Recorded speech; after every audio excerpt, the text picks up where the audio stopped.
Bonsoir à tous et bienvenue. Heureuse de vous retrouver. C'est l'heure de votre journal sur KMT, LCL, FM+, et OM5 TV sur les réseaux Free, Orange, Numéricable et Bouygues en France.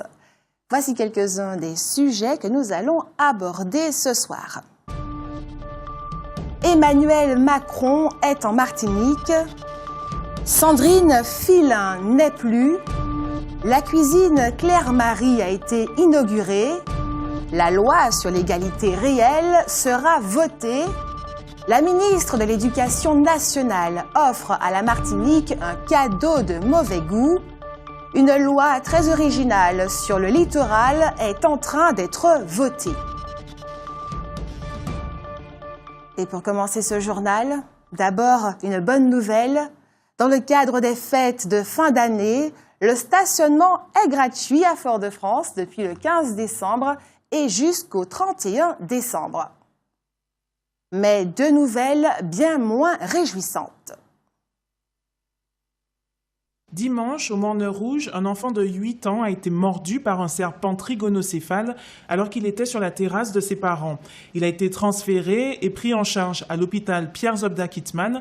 Heureusement, il va mieux et devait rejoindre son domicile familial ce lundi. Notez que ce type de blessure peut être mortel. Par ailleurs, les habitants de Basse-Pointe sont sous le choc suite à deux accidents survenus ce week-end. Deux personnes âgées ont en effet été fauchées par des automobilistes en plein bourg. L'une d'entre elles, qui traversait la rue sur un passage piéton, est décédée, tandis que l'autre, actuellement hospitalisée à l'hôpital de Trinité, souffre de multiples fractures. Marie-Thérèse Casimirius, la maire de Basse-Pointe, exhorte la population à la plus grande vigilance. Encore une nouvelle peu réjouissante. Le monde de la danse traditionnelle est en deuil depuis 3 jours. Sandrine Filin, talentueuse chorégraphe du ballet Tchèque Créole, est décédée vendredi 16 décembre dernier. Elle avait 37 ans, une disparition inattendue qui a provoqué une profonde tristesse. Portrait d'une jeune femme passionnée dont le perfectionnisme, la gentillesse et la discrétion ont profondément marqué son entourage. Sandrine Filin était littéralement tombée amoureuse de la danse dès l'âge de 4 ans. Elle a très vite intégré des groupes où s'exprimait son amour pour la danse.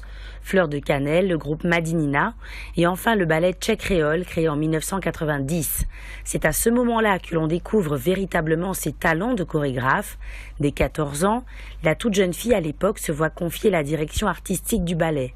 Par la suite, son professionnalisme et la qualité de ses chorégraphies ne cessent de la faire connaître. Rappelons que le ballet Tchèque Créole a effectué des tournées en Europe, aux États-Unis et au Canada.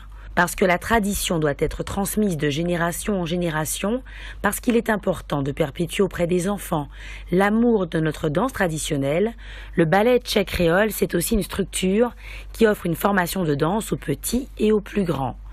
Le décès extrêmement brutal de Sandrine Filin vendredi matin a plongé les danseurs, les musiciens, les enfants du ballet dans une profonde tristesse.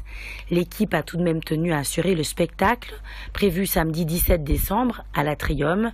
Une belle façon de rendre hommage à la chorégraphe qui avait tant œuvré pour le spectacle de fin d'année. Une cellule psychologique a été mise en place pour encadrer et soutenir les enfants du ballet.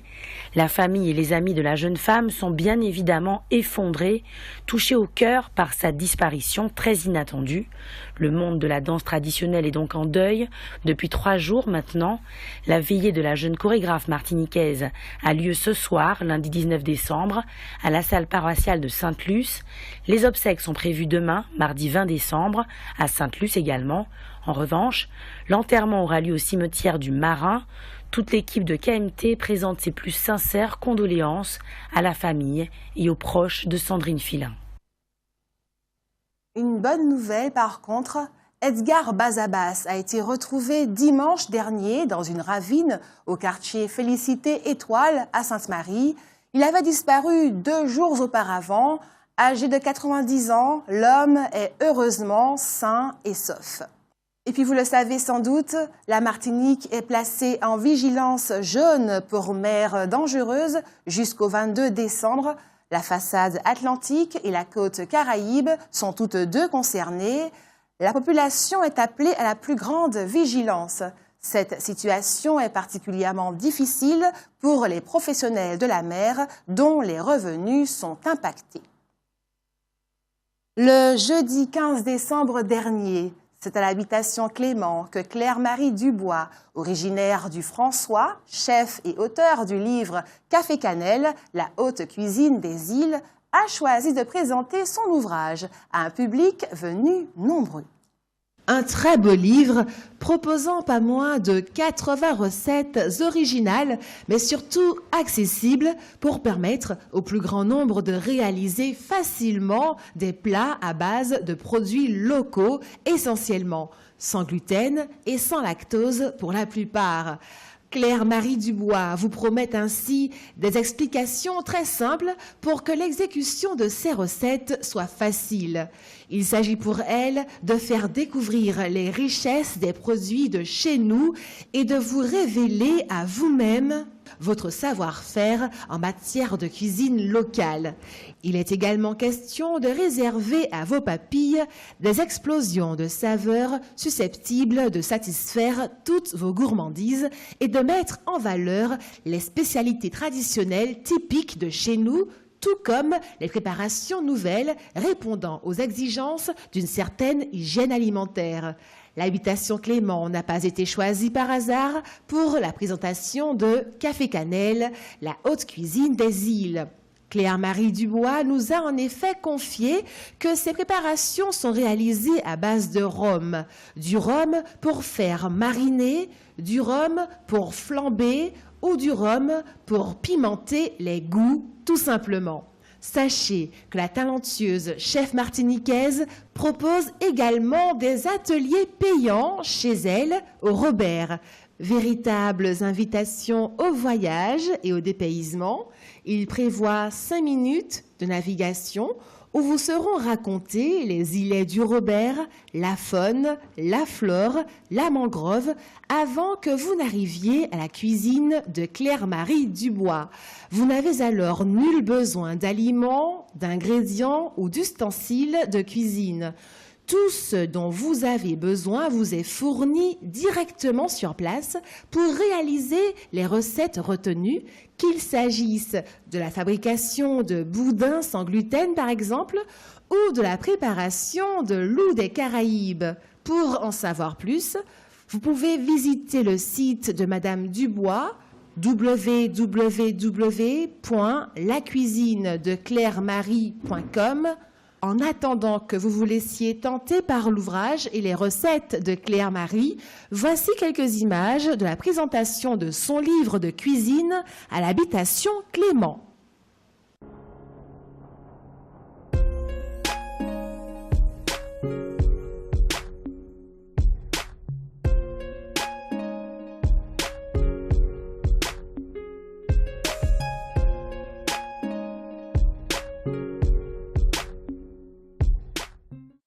Vous le savez maintenant, c'est Miss Guyane, Alicia Eileys, qui a été sacrée Miss France 2017, samedi soir, à Montpellier. Cette jeune Guyanaise d'adoption, car elle est d'origine martiniquaise, est fière de représenter son pays et plus largement les Outre-mer. Passons maintenant à une star d'un tout autre genre. On le connaissait en tant que ministre de l'économie. On le découvre maintenant en tant que candidat à l'élection présidentielle de 2017. Emmanuel Macron est actuellement aux Antilles. Après la Guadeloupe, il était ce lundi en Martinique. Ce matin, il s'est rendu au marché de Fort-de-France. Il a également rencontré Alfred Marichal et Claude Lise. Cette tournée est l'occasion de présenter son programme et notamment sa vision et ses convictions concernant les Outre-mer. Depuis 19h, ce lundi soir, Emmanuel Macron tient une réunion publique à l'espace Sonate à l'étang Zabricot.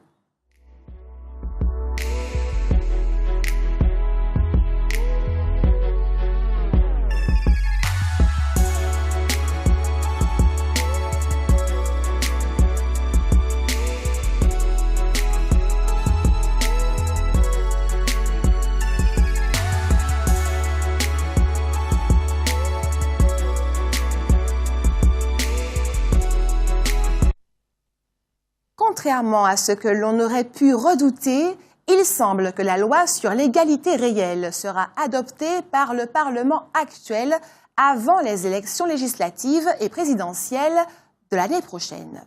Dans son discours de politique générale à l'Assemblée mardi dernier, le 13 décembre, le Premier ministre Bernard Cazeneuve a indiqué que le projet de loi égalité réelle Outre-mer sera examiné au Sénat début 2017 pour être définitivement adopté avant la fin de la mandature. On se rappelle que ce projet a été adopté le 11 octobre en première lecture par les députés. La ministre des Outre-mer, Erika Bareitz, a mis l'accent sur l'urgence qu'il y a à faire en sorte que les 2 800 000 Français résidant outre-mer soient traités de la même façon que ceux qui résident dans l'Hexagone. Un certain nombre de mesures d'ordre social ayant été prises et mises en avant aussi bien par Serge Letchimy que par Victorin Lurel, il a moins été question dans les discours récents du volet économique de cette loi sur l'égalité réelle. Pourtant, il en existe un et il est important. Il s'agit de la création dans chacune des 11 collectivités d'outre-mer habitées d'un plan de convergence pour déterminer un objectif de rattrapage avec l'Hexagone en 10 ou 20 ans. Des plans qui seraient déclinés ensuite en contrats de convergence de 6 ans entre État et collectivités locales avec objectif contraignant et contrôle sur l'avancée. Appartient-il à la loi d'imposer l'enseignement de notre histoire dans tous les établissements scolaires? Pour M. Nilor, c'est oui. Pour M. Lurel, c'est non. Le député Jean-Philippe Nilor a présenté récemment un amendement visant à rendre obligatoire l'enseignement de l'histoire des régions ultrapériphériques de la France dans les programmes scolaires concernant ces territoires. Le député Victorin Lurel, lui ayant répondu que ce ne sont pas les lois qui fixent les programmes scolaires, cet amendement présenté dans le cadre de la loi sur l'égalité réelle a été rejeté. La réponse de M. Lurel a été vivement commentée sur Internet. De nombreux internautes ont compris que le député de Guadeloupe, ex-ministre des Outre-mer, était hostile à un tel enseignement. Notons que si le Guadeloupéen Élie Domota a obstinément refusé de considérer la loi sur l'égalité comme une opportunité favorable aux Outre-mer, les députés de Martinique, toutes tendances confondues, y ont au contraire travaillé, même si les amendements présentés par messieurs Marie-Jeanne et Nilor n'ont pas été retenus. C'est en pleine période de Noël, mais comme un cadeau de mauvais goût, que les enseignants de Martinique ont appris qu'ils risquent d'être moins nombreux l'année prochaine. Le SNETA Info Martinique a fait parvenir à la presse un communiqué dans lequel il signale que lors du comité technique ministériel qui s'est tenu le jeudi 15 décembre, la ministre de l'Éducation propose une réduction des moyens alloués à la Martinique en ce qui concerne les enseignants. Il y aura en moins 25 équivalents temps plein au niveau du second degré. La Martinique étant, selon le SNETA, la seule académie à perdre des moyens. Cette décision a été prise par la ministre parce que dans notre académie, il y a moins d'élèves. À ce propos, note le syndicat, aucun effort n'est fait dans notre pays pour inverser la courbe démographique. On facilite au contraire la mobilité par manque de projets. Selon le SNETA, les problèmes spécifiques que rencontre l'éducation nationale ici justifient amplement le maintien du nombre actuel d'enseignants, même si le nombre d'élèves diminue. Ces problèmes spécifiques sont l'illettrisme, le décrochage, notamment en BTS, les sorties sans diplôme, le chômage. Le SNETA dit espérer que les élus vont s'emparer de cette affaire, c'est-à-dire faire en sorte que n'intervienne pas dans notre académie la suppression de 25 postes équivalents temps proposés par la ministre. Toute l'actualité des régions d'outre-mer et des ultramarins de l'Hexagone sur outremernews.fr.